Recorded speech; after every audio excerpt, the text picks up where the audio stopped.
नमस्कार दोस्तों, मैं हूं सोनू मिश्रा और आप मेरे साथ हैं मेरे चैनल सोनू मिश्रा मैथमेटिक्स में। तो भाई लोग, आज के वीडियो में एक बहुत इंपॉर्टेंट कॉन्सेप्ट हम पढ़ने जा रहे हैं। आपके कॉम्पिटिटिव एग्जाम के लिए बहुत ही यूजफुल है। इस टॉपिक का नाम है square in right angle triangle. ये बहुत ही इंपॉर्टेंट टॉपिक है, तो मैं चाहूंगा कि आप एक बढ़िया सा कॉपी कलम लेके बैठे और जितनी बातें मैं आपको बता रहा हूं आप अच्छे से नोट करें और लगातार 10 दिनों तक सुबह, दोपहर, शाम और रात रिवीजन करते रहे। ठीक है, चलिए। तो टॉपिक है square in right angle triangle. आपने स्क्वायर भी पढ़ा है। स्क्वायर आप जानते हैं, हिंदी में कहते हैं इसको वर्ग, चारों भुजा बराबर है। और राइट एंगल ट्रायंगल, ठीक है, आप समकोण त्रिभुज हिंदी में जानते हैं। और ये इन इन मतलब होता है में, मतलब समकोण त्रिभुज के अंदर एक वर्ग बनता है। ठीक है, और उस वर्ग का एरिया कैसे निकलेगा, आज उन चीजों के बारे में हम जानेंगे। तो चलिए, वीडियो को शुरुआत से हम सारी बातें बताएंगे वीडियो में। ये कहता है कि एक राइट एंगल ट्रायंगल है। मैं कोशिश करता हूँ बिल्कुल तरीके से फिगर बना दूं ताकि आपके समझ में आ जाए। ये राइट एंगल ट्रायंगल है और इसके अंदर एक वर्ग बना हुआ है। इसके अंदर एक वर्ग बना हुआ है राइट एंगल ट्रायंगल में। ये राइट एंगल ट्रायंगल का साइन है। तो अब इसमें कितने प्रकार के वर्ग बन सकते हैं और हर प्रकार के वर्ग का एरिया आपको निकालना है। तो भाई, मैं आपको बता दूं कि ऐसे राइट एंगल ट्रायंगल जो बनता है तो उसके अंदर 4 प्रकार से वर्ग बनते हैं। एक वर्ग ऐसा बनता है, ठीक है। दूसरा वर्ग जो बनता है, आप ध्यान से देखते रहिए, राइट एंगल ट्रायंगल है, ठीक है, ये राइट एंगल ट्रायंगल है।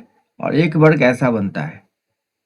तो अब आप कंफ्यूज हो जाइएगा, कहिएगा सर ये दोनों वर्ग तो एक जैसा ही है, क्या मजाक कर रहे हैं। ठीक है, दोनों में तो बिल्कुल आपने वर्ग एक जैसा बनाया। लेकिन भाई ये अलग तब हो जाता है जब दोनों सवाल में वैल्यू अलग अलग चीजों का दिया रहता है। जैसे मान लो एक ट्रायंगल ABC, ठीक है, और इसमें ये वर्ग है, ठीक है, और ये परपेंडिकुलर यहाँ पे लंब है और बिल्कुल सेम फिगर है। वैल्यू क्या किया है, पहले वाले फिगर में AD का मान दे रखा है, मान लो AD का मान दे रखा है 3, ठीक है, और DC का मान दे रखा है मान लो 4, ये वैल्यू दे दिया।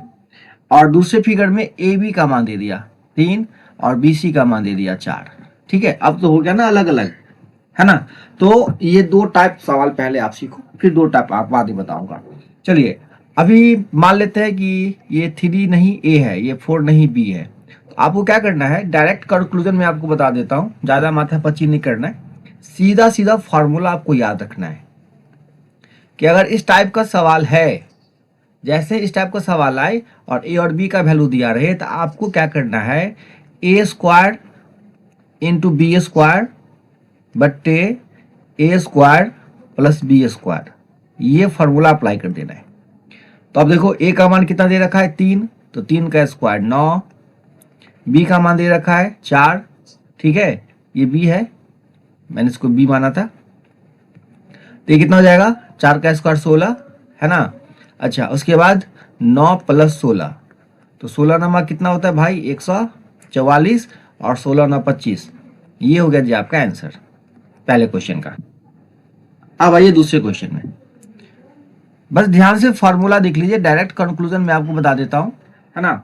जब भी ऐसा सवाल हो कि मान लो इसको A मान लेते हैं, इसको B मान लेते हैं, ऐसे A और B का वैल्यू दिया रहे, दोनों समकोण बनाने वाली भुजा का वैल्यू आपको अगर दिया रहे, तो आपको क्या करना है, इस क्वेश्चन में फॉर्मूला लगा देना है AB बट्टे A प्लस B का होल स्क्वायर, ठीक है, AB बट्टे A प्लस B का होल स्क्वायर। तो जैसे ही आपने AB का वैल्यू पुट किया, कितना हो जाएगा, 4 तिया 12, ठीक है, 12 बट्टे A प्लस B कितना हो जाएगा भाई बता देना, 4 3 7, तो 12 बट्टे 7 का होल स्क्वायर कितना हो जाएगा 144 बट्टे 49, ये हो जाएगा आपका आंसर। ठीक है, उम्मीद करता हूं आप ये बातें समझ रहे होंगे। चलिए, अब 2 फिगर आपने जैसे ही समझा, तो 2 और प्रकार है, टोटल 4 तरह से स्क्वायर हम समकोण त्रिभुज में बना सकते हैं। दूसरा तरीका है ये दे दिया राइट एंगल ट्रायंगल, थोड़ा सा टेक्निकल इशू हो जाता है।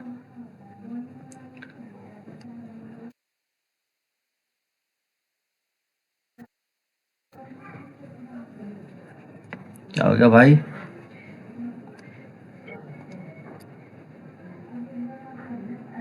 हाँ, ये बन गया राइट एंगल ट्रायंगल। अब स्क्वायर बनता है एक ऐसा, ऐसा स्क्वायर बनता है, ठीक है, ऐसा स्क्वायर बनता है। फिगर में आपको थोड़ा सा अलग लगे लेकिन एडजस्ट कर लीजिएगा, ये स्क्वायर ही है ना। ऐसा स्क्वायर बनता है। आप कहोगे फिर दोनों सेम सेम है, लेकिन सेम सेम नहीं है, वैल्यू बदलेगा सवाल अलग हो जाएगा, ठीक है। बस वैल्यू बदलने की देर है, सवाल बिल्कुल अलग हो जाएगा। ये डी और ये मान लेते हैं।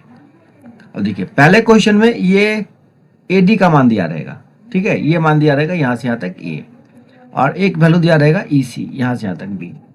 अब कहता है कि इस स्क्वायर का जो वैल्यू है ना, ये आपको बताना है। तो ऐसा जब भी सवाल आ जाए, है ना, तो नसीब है आपका, नसीब साथ देगा तो ही ऐसा सवाल आएगा। आपको क्या करना है, डायरेक्ट फार्मूला लगा देना है, सीधा फार्मूला लगा देना है एरिया ऑफ स्क्वायर का। इस कंडीशन में एरिया ऑफ स्क्वायर जो होता है वो ए बी होता है, सीधा सीधा गुना कर देना है। मान लो अगर इसका मान 3 है और इसका मान 4 है, ठीक है, तो सीधा आंसर होगा 4 या 12, खेल खत्म, ठीक है। और जो भी यूनिट है 12 वर्ग यूनिट, स्क्वायर यूनिट, जो भी यूनिट है, मीटर में है, सेंटीमीटर में, जो भी है, ठीक है। चलिए अब यहाँ की बारी। इस सवाल में क्या है, 3 साइड दिया रहेगा आपको, ये ए, ये बी और ये पूरा का पूरा सी, ठीक है, पूरा वैल्यू दिया रहेगा। ध्यान से देखिए, तीनों साइड आपको दिया रहे, तो तीनों दिया रहे चाहे दो दिया रहे, अगर 2 दिया रहेगा तो तीसरा तो आप निकाल ही सकते, ठीक है। 3 वैल्यू दिया रहे ए बी सी, तो इस कंडीशन में आपको क्या करना है, एक फार्मूला लगा देना है। तो चारों फार्मूला को आपको 10-10 बार लिखना है अभी बैठ के, है ना, तब जाके आप अच्छे से याद कर पाएंगे। इसके लिए फार्मूला है ए बी सी बट्टे A square plus B square plus A B का होल स्क्वायर, बस ये फॉर्मूला आपको लगा देना है। तो अगर मैं आपको एक सवाल दे दूं कि ए का मान 3 है, बी का मान 4 है और सी का मान 5 है, तो इस वर्ग का जो एरिया है वो आप मुझे कमेंट बॉक्स में बताएंगे, तब मैं समझूंगा कि आपने अच्छे से वीडियो देखा है और पूरा अच्छा से समझा, ठीक है। चलिए, उम्मीद करता हूँ आपने अच्छे से सीखा समझा। तो फिर मिलते हैं अगले वीडियो में, तब तक के लिए टाटा बाय बाय।